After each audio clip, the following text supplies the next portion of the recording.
Hello दोस्तों, स्वागत है आपका एग्ज़ाम स्टडी विद संगीता में। दोस्तों, आज के इस वीडियो में हम बात करेंगे टाइम, स्पीड एंड डिस्टेंस के पार्ट 7 की। दोस्तों, यदि आपने इससे पहले के पार्ट नहीं देखे हैं तो आप प्ले लिस्ट में जाकर टाइम, स्पीड एंड डिस्टेंस के सभी पार्ट को देख सकते हैं, जिससे कि आपका बेसिक कॉन्सेप्ट और इम्पॉर्टेंट फॉर्मूले यहाँ पर तैयार हो जाएं। और इससे पहले के जितने भी पार्ट हैं दोस्तों, उसे आप एक बार रिवीजन ज़रूर कीजिएगा, जिससे कि आपको आने वाले समय में टाइम, स्पीड, डिस्टेंस में किसी भी प्रकार की कोई समस्या ना हो। और यहाँ हम वही क्वेश्चन लगा रहे हैं दोस्तों, बेसिक से एडवांस लेवल तक इस चैप्टर को लेकर जा रहे हैं। तो ये आपके लिए आने वाली प्रतियोगिता परीक्षा के लिए इम्पोर्टेंट साबित होगा। तो चलिए स्टार्ट करते हैं। ए तथा बी की चालों में 2:3 का अनुपात है। एक निश्चित स्थान से दूसरे स्थान तक एक साथ चलकर पहुंचने में ए बी से 10 मिनट अधिक लेता है। यदि ए अपनी सामान्य चाल की दुगनी चाल से यात्रा करे तो यह दूरी तय करने में उसे कितना समय लगेगा। तो देखिए दोस्तों, सबसे पहले हम निकालेंगे यहाँ पर ए का समय। यदि हमने ए का समय निकाल लिया, ठीक है, उसकी चाल जब दुगनी होगी तो समय भी सीधा सीधा आधा लगेगा। तो इसका आंसर आसानी से निकाल सकते हैं। देखिए, यहाँ पर आपको एक बात याद रखनी है, जब भी चालों का अनुपात दिया हो, देखिए चालों का अनुपात दिया है ए और बी की, क्या चाल का अनुपात। जब हम चाल के अनुपात को पलटते हैं, यानी कि जैसे भिन्न होता है ना, भिन्न को पलट देते हैं, चाल के अनुपात को पलटते हैं तो इस समय का अनुपात बन जाता है। किसका? समय का। ठीक है, अनुपात है तो मैं एक्स लगा दूं, क्या दिक्कत? कोई प्रॉब्लम नहीं होगी यहाँ पर। ठीक है, अनुपात है तो मैंने इसमें एक्स लगा दिया। चलिए आगे बढ़ते हैं। ये समय का अनुपात है। यहाँ देखिए क्या कह रहा है, एक निश्चित स्थान से दूसरे स्थान पर एक साथ चलकर पहुंचने में ए बी से 10 मिनट अधिक लेता है। आप हमेशा रखिएगा, जब दो लोगों की तुलना हो रही हो, कंपेयर कर रहा हो और अधिक या कम कहे तो सीधे सीधा अंतर कर दीजिए। अधिक या कम कहे सीधे सीधा अंतर कर देना। तो देखिए मैं इसका अंतर कर देता हूँ, 3x - 2x बराबर में 10 मिनट, क्योंकि ये समय है, मैंने समय का अंतर कर दिया। और देखिए यहाँ समय कितना दिया है, 10 मिनट दिया है। ठीक है, आप इसको ऐसे भी कह सकते हैं, देखिए ये ए का समय है, ये बी का समय है, ये ए का समय है, देखिए ए का समय, ये बी का समय है। उसने क्या बोला, ए बी से 10 मिनट अधिक लेता है। ए जो है ना, बी से 10 मिनट अधिक लेता है। ये तो 10 मिनट अधिक लेता ही है। यदि हम इसको बराबर करना चाहें तो इसमें 10 जोड़ देंगे और इसको बराबर कर सकते हैं। ठीक है, ए बी से 10 मिनट अधिक लेता है, ये तो लेता ही 10 मिनट अधिक। यदि इसमें 10 जोड़ दें तो ये बराबर हो जाएंगे। अब देखिए इसको बराबर की इस तरफ लाएंगे उठा के, माइनस का हो जाएगा, 3x - 2x बराबर 10। तो कंडीशन वही बन जाएगी। तो जब भी दो लोगों की तुलना हो रही हो, ठीक है, कंपेयर कर रहा हो या अधिक या कम का ही, तो आप डायरेक्ट अंतर कर दीजिए। सबसे सही तरीका है ये। ठीक है, कंफ्यूज नहीं होंगे आप यहाँ पर जरा भी। अब देखिए इसका अंतर कर लेंगे तो x बराबर कितना आ जाएगा, 10। हम दोनों का समय निकाल सकते हैं। देखिए ए का समय रख देंगे, अगर x की वैल्यू रख देंगे, ए का समय आ जाएगा, तो ए कितना लेगा, 30 मिनट। और बी का चाहे बी का निकाल सकते हैं, 20 मिनट लेगा ये, इसको रखना है। लेकिन हमको जरूरत किसकी है, केवल ए की जरूरत है यहाँ पर। ठीक है, उसने क्या कहा, यदि ए अपनी सामान्य चाल की दुगनी चाल से चले तो उसको यात्रा करने में कितना समय लगेगा। अब देखिए ए को कितना समय लग रहा है, ए को लग रहा है भाई 30 मिनट लग रहे हैं। कितने? 30 मिनट। यदि ये अपनी गति को, चाल को दुगना करते तो समय कितना लगेगा, सीधे सीधे समय आधा हो जाएगा। ठीक है, यदि चाल को दुगना करते हैं समय क्या हो जाएगा, समय आधा हो जाएगा। तो कितना लगेगा इसको, 15 मिनट। यानी कि ऑप्शन ए इसका राइट आंसर रहेगा। रमेश को एक निश्चित समय में 8 किलोमीटर दूर एक स्थान पर पहुंचना है। यदि वो 3.75 किलोमीटर प्रति घंटे की चाल से चलता है तो अपने गंतव्य, यानी कि जहां उसको जाना है, ठिकाने पर, ऐसा कह सकते हैं, गंतव्य स्थान पर 8 मिनट देरी से पहुंचता है। अपने स्थान पर, यानी कि गंतव्य स्थान पर निश्चित समय में पहुंचने के लिए उसकी चाल क्या होगी। बहुत ही अच्छा सवाल है दोस्तों, देखने में कठिन लगता है, लेकिन जब मैं आपको समझाऊंगा तो बहुत ही ज्यादा सरल हो जाएगा सवाल। देखिए रमेश को क्या करना है, 8 किलोमीटर दूर जाना है, यानी कि उसको कितनी दूरी तय करनी है, 8 किलोमीटर की दूरी उसको तय कर दी है। ठीक है, और यदि वो 3.75 किलोमीटर प्रति घंटा की चाल से जाए, क्या चाल दे रखी है, 3.75 किलोमीटर प्रति घंटा की चाल से जाए तो 8 मिनट देरी से पहुंचता है। तो यदि मैं समय निकाल लूं कि उसको कितना समय लग रहा है, तो उसमें से 8 घटा देंगे तो सही समय निकल जाएगा अपना। ठीक है, तो देखिए पहले मैं यहाँ पर निकालूंगा समय। ठीक है, समय निकालते हैं, समय बराबर, यानी कि 8 किलोमीटर जाएगा यदि वो 3.75 की चाल से, तो समय कितना लग रहा है ये निकालना है हम लोग। ठीक है, देखिए इस पॉइंट को जब हटाएंगे 2 अंक के बाद है, 2 जीरो लग जाएंगे यहाँ। इसको छोटा कर लेते हैं, 5 के पाड़े से कर लेते हैं लोग, या 16 के पाड़े से कर ले, चलो 5 से करते हैं। 5 से कट जाएगा 16 बार। ठीक है, 16 पंजे 80 होता है क्योंकि, और 5 से काटेंगे, 5 सत्ते 35, 2 बचा 25, और भी काट सकते हैं 5 के पाड़े से इसको, 32 बार कट जाएगा, और 5 के पाड़े से ये कट जाएगा 15 बार। और छोटा कर सकते हैं क्या? हाँ कर सकते हैं, लेकिन हम देखिए इतना ही रहने दीजिए। ठीक है, ये आ गया समय, घंटा लिखा है, ये घंटे में आया समय, क्योंकि ये किलोमीटर था, ये किलोमीटर प्रति घंटा, ये घंटा आ गया। इस 32/15 में यदि मैं 60 का गुणा कर दूं तो मिनट में चेंज हो जाएगा मिनट में। आप देखिए 15 चौके 60, 4 का गुणा 32 में करेंगे, 4 दूनी 8, हाथ से लगी, और 4 3 12, 128, यानी कि उसे कितना समय लगता है? 128 मिनट। यदि 8 किलोमीटर की दूरी 3.75 किलोमीटर प्रति घंटा की चाल से जाए तो उसको कितना समय लगता है? 128 मिनट। उसने क्या कहा? 8 मिनट देरी से पहुंच रहा है। कितना समय लगा उसको? 128 मिनट, और वो 8 मिनट देरी से पहुंचा। यदि इसमें से हम 8 घटा दें तो सही समय निकल के आ जाएगा कि उसको कितने समय में पहुंचना था। उसको 120 मिनट में पहुंचना था, उसको 120 मिनट में पहुंचना था, तभी तो वो कह रहा है कि 8 मिनट देरी से पहुंचा। 120 मिनट में यानी कि 2 घंटा में पहुंचना था, लेकिन वो 8 मिनट देरी से पहुंचा, यानी कि उसने 128 मिनट ले लिए, तो ये सही समय निकल कर आ गया। ठीक है, सही समय। उसने पूछा क्या है?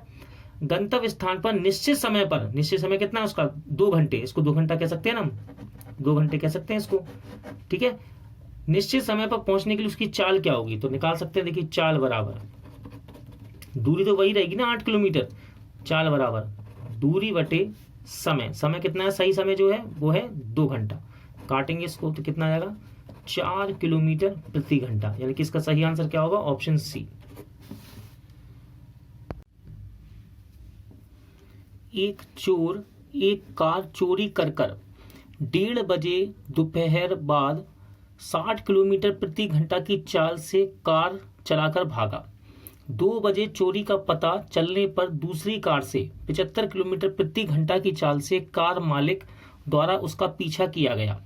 वह चोर को कब पकड़ लेगा? तो देखिए दोस्तों, इंपॉर्टेंट क्वेश्चन है ये, चोर सिपाही वाला, एक तरह से आप कह सकते हैं चोर सिपाही वाला या फिर चोर मालिक वाला, जिसमें एक व्यक्ति जाता है फिर दूसरे व्यक्ति कुछ समय बाद उसका पीछा करता है और पूछता है वो उसको कितनी दूरी पर पकड़ेगा या फिर कितने समय बाद पकड़ेगा। तो इसका कॉन्सेप्ट बहुत ही ईजी है, आप ध्यान से देखिएगा। देखिए मैं आपको समझाता हूं। मान लीजिए इस पॉइंट से चोर कितने स्पीड से भागा, तो ये चोर जा रहा है दोस्तों 60 किलोमीटर प्रति घंटा की चाल से, 60 किलोमीटर प्रति घंटा की चाल से ये गया। कितने बजे? 1:30 बजे। ध्यान रखिएगा 1:30 बजे गया ये।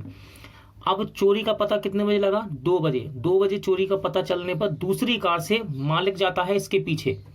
ठीक है, मालिक जाता है इसके पीछे किस चाल से? 75 किलोमीटर प्रति घंटा की चाल से मालिक इसके पीछे जाता है। ठीक है, अब वो ये कह रहा है कि मालिक चोर को कब पकड़ लेगा। देखिए चोर कितने बजे भागा? 1:30 बजे, और मालिक कितने बजे गया? 2 बजे।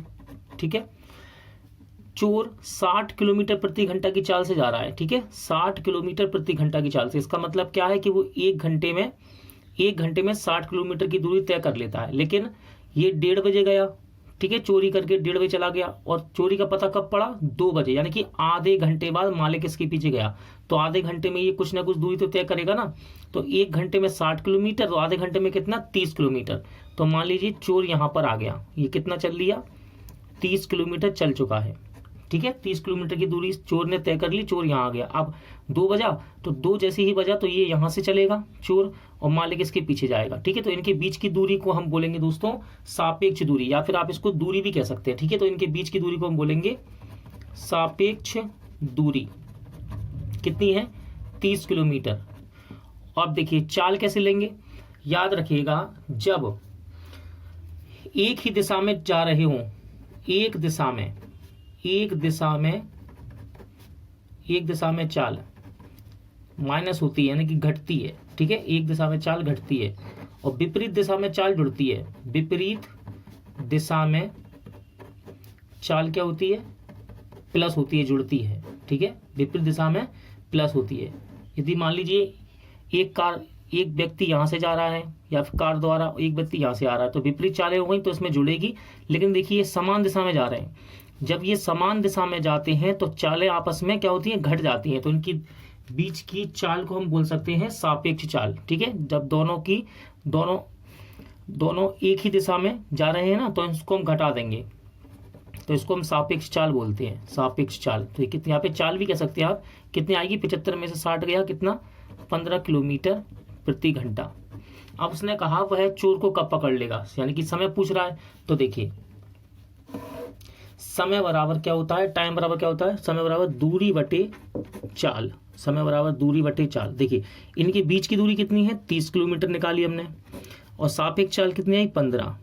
तो देखिए ये कट जाएगा, 15 दूनी 30, 2 घंटे।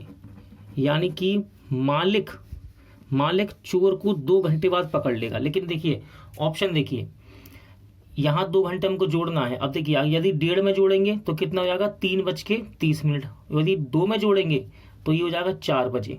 ठीक है, लेकिन यहाँ पर आंसर में आप बिल्कुल भी डाउट में मत रहिएगा, आप याद रखिएगा मालिक को कब पता पड़ा, तो मालिक को 2 बजे मालूम पड़ा। कितने बजे, 2 बजे पता चला मालिक को, तो 2 बजे में हम ये 2 घंटे जोड़ेंगे, तो यानी कि वो उसको कब पकड़ लेगा, 4 बजे उसे पकड़ लेगा। ऑप्शन बी राइट आंसर रहेगा। ठीक है, अब देखिए यदि इसी सवाल में आपसे कह दे कि भाई मालिक चोर को कितनी दूरी पर पकड़ेगा, तो दूरी निकालने के लिए देखिए दूरी बराबर चाल गुणे समय। यदि दूरी पूछ ले कि मालिक कार का मालिक चोर को कितनी दूरी पर पकड़ेगा, तो दूरी बराबर चाल गुणे समय। देखिए पकड़ कौन रहा है, मालिक पकड़ रहा है, तो मालिक की चाल लेंगे। मालिक की चाल कितनी है, 75 किलोमीटर प्रति घंटा।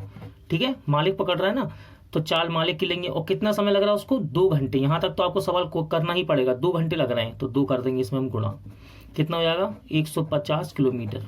तो आप 2 चीजें यहाँ पर आपको मैंने बता दी। देखिए समय भी बता दिया, कब पकड़ लेगा, 2 घंटे बाद, यानी कि 2 बजे से पता पड़ा और 2 घंटे बाद पकड़ेगा, यानी कि 4 बजे पकड़ लेगा। और कितनी दूरी पर पकड़ेगा, तो दूरी बराबर चाल गुणे समय।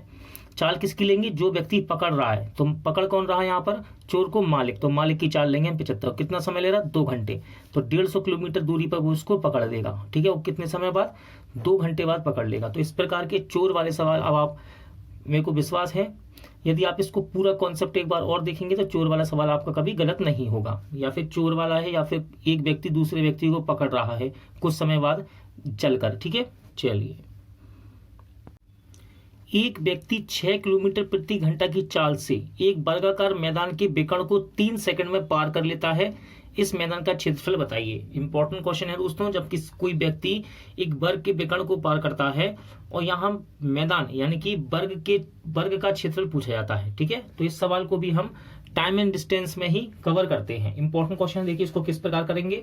देखिए ये एक वर्ग है, मान लीजिए वर्ग क्या होता है, जिसकी चारों भुजाएं बराबर होती हैं, ये वर्ग की पहचान है। ठीक है, वो कह रहा है व्यक्ति 6 किलोमीटर प्रति घंटा की चाल से विकर्ण को 3 सेकंड पार कर रहा है। देखिए इस पॉइंट से लेकर इस पॉइंट तक की दूरी को हम बोलते हैं विकर्ण, वर्ग का विकर्ण ये होता है। ठीक है, इस विकर्ण को वो पार कर रहा है।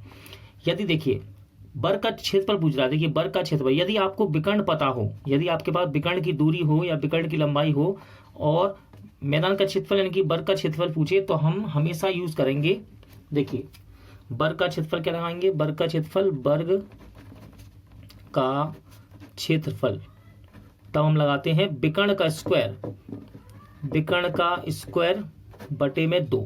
ठीक है, विकर्ण का स्क्वायर बटे में 2। यदि विकर्ण पता हो, वरना वर्ग का क्षेत्रफल तो क्या होता है, ए स्क्वायर यानी कि भुजा का स्क्वायर होता है। ठीक है, अब देखिए इसकी चाल कितनी है, 6 किलोमीटर और समय ले रहा है 3 सेकंड विकर्ण को पार करने में, यानी कि विकर्ण की दूरी को ये चलकर यहाँ से यहाँ तक जा रहा है, तो हम विकर्ण की दूरी निकाल लेंगे। दूरी बराबर चाल गुणे समय। ठीक है, दूरी बराबर चाल गुणे समय। चाल कितनी है इसकी, 6 किलोमीटर प्रति घंटा। समय कितना लग रहा है, 3 सेकंड। ध्यान से देखिए, आंसर मीटर में आ रहा है, यानी कि चाल हमारे पास मीटर पर सेकंड में होनी चाहिए। आंसर मीटर में आ रहा है तो चाल हमारे पास मीटर पर सेकंड में होनी चाहिए। तो देखिए किलोमीटर प्रति घंटा को मीटर पर सेकंड में बदलने के लिए क्या करते हैं, 5/18 से गुणा कर देते हैं। ठीक है, चाल में, तो इसमें कर देंगे 5/18 से गुणा 6 में, या आप इस पूरी यूनिट में कह सकते हैं। 5/18 से यहाँ गुणा कर देते हैं हम। अब देखिए 6 तिया 18 और 3 से 3 कट गया तो कितना आया 5 मीटर दूरी आ गई। किसकी? ये निकल कर आई विकर्ण की दूरी। कितनी आ गई? विकर्ण की दूरी 5 मीटर आ गई। ठीक है, विकर्ण की दूरी है ये, लिख देता हूँ, विकर्ण की दूरी है ये, विकर्ण की दूरी आई 5 मीटर। अब आपके पास यदि विकर्ण दिया है किसी वर्ग का और क्षेत्रफल पूछे तो फॉर्मूला क्या बताया मैंने? विकर्ण का स्क्वायर बटे 2। तो विकर्ण का स्क्वायर कितना होगा? 5 रख देते हैं यहाँ पर, इसका स्क्वायर बटे में 2। तो विकर्ण का स्क्वायर 25 बटे में 2। 25 को 2 से काटें कितना आएगा? 12.5। ठीक है, वर्ग मीटर। तो इसका सही आंसर क्या होगा? Option D. आज का वीडियो यहीं एंड होता है। उम्मीद करता हूं आपको सभी क्वेश्चन अच्छे लगे होंगे, समझ आए होंगे। पूरा वीडियो देखने के लिए धन्यवाद।